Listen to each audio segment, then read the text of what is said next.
Magandang araw sa inyong mga kapugi. Dahil sa busy tayong kumuha ng dahon ng anahaw dito sa itaas ng bundok, ay nagluto muna ako dito ng paksiw dito sa ating ginawang mini oven para sa ating pananghalian. Sipag at tiyaga lang ang puhunan, bonus na lang ang kapugian. Kung wala ka nito, ay lagi kang talo. Ito yung ulam.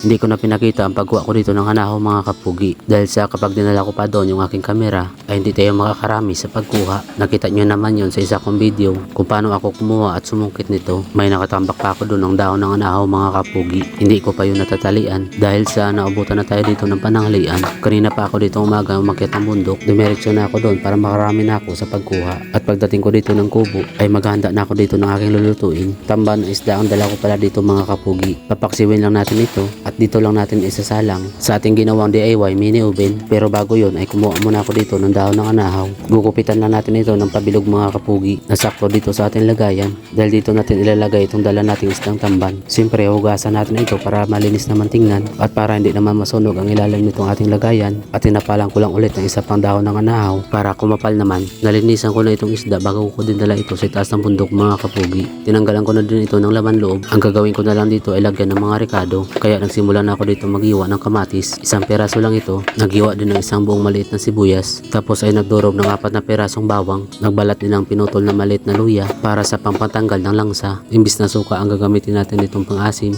ay napagpasyahan kung kalamansi na lang itong ating gagamitin. Dito ko na rin naisipang lutuin para wala na tayong gaanong hugasin pagkatapos natin kumain. Naglagay na din ako dito ng 3 siling labuyo mga kapugi. Seasoning, asin at tubig at sama na din natin ng bunga ng tanim nating bagyo beans. Kahit na hindi na gano itong masinso dahil sa madalas na pagulan, at least nakukuhaan na natin at napapakinabangan. Kumuha lang din ako dito ng konti na sapat lang sa ating kailangan. Para lang may halong gulay itong ating paksiw na tamban, inugasan ko lang din muna ito bago ko inalis ang magkabila ang dulo. Tapos ay pinatong ko lang dito sa ating paksiw para may pantoppings na tayo.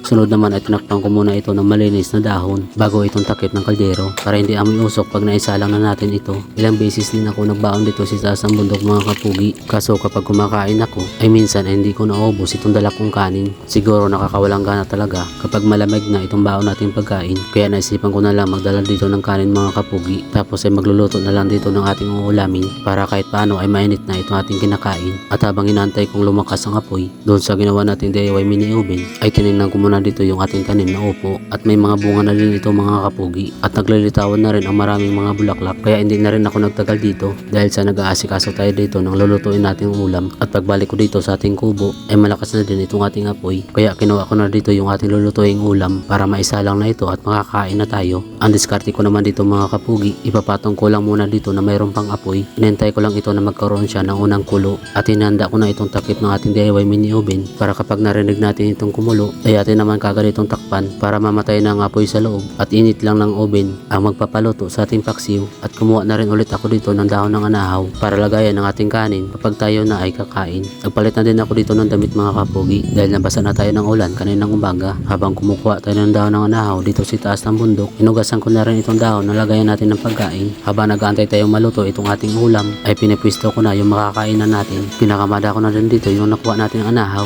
at binukadkid ko lang ito ng maayos para kapag nilagay na natin ito sa bubong nating kubo ay hindi na tayo gaano mahirapan pa. At para kapag maulanan din ito mga kapugi, hindi mag-i-stack dito ang tubig, patuloy lang ito sa pag-agos diretso sa lupa. Pagkatapos ay inobserbahan ko dito kung mainit pa itong loob ng ating mini oven at atin naman itong binuksan kaagad dahil paksiw lang naman itong ating naisalang dito kaya madali lang itong maluto. Dinala ko na kaagad ito dito sa ating lamisa at buksan na ito para makita kung ano ang resulta at tinikman kaagad itong bagyo beans kung ito ay luto na. Tinikman ko na din itong sabaw kung sakto ang pagkakatimpla.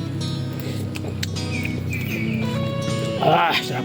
Sakto ang ating timplada mga kapugi. Maasim siya na may pagkaanghang na lasa. Dahil sa sobrang gutom na tayo dito sa itaas ng bundok ay kakain na tayo dito habang mainit pa itong ating nilutong ulam. Kahit napakasimpleng ulam ng itong mga kapugi ay napakasarap itong ulamin at ganado ka kapag nasa itaas ka ng bundok kumain. Ito yung napakasimpleng buhay dito sa probinsya. Kahit simpleng ulam ay masaya ka na. Ang maganda pa dito ay presko na at masustansya pa.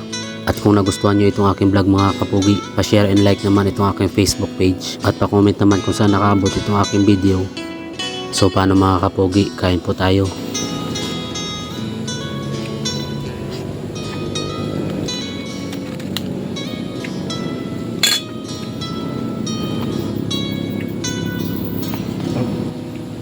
Sarap mga kapugi.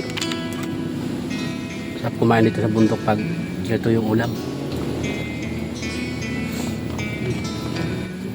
Ano nagpapito? Sa mga nakaabot sa dulo ng aking video, maraming salamat at God bless sa inyong lahat. Shoutout nga pala kay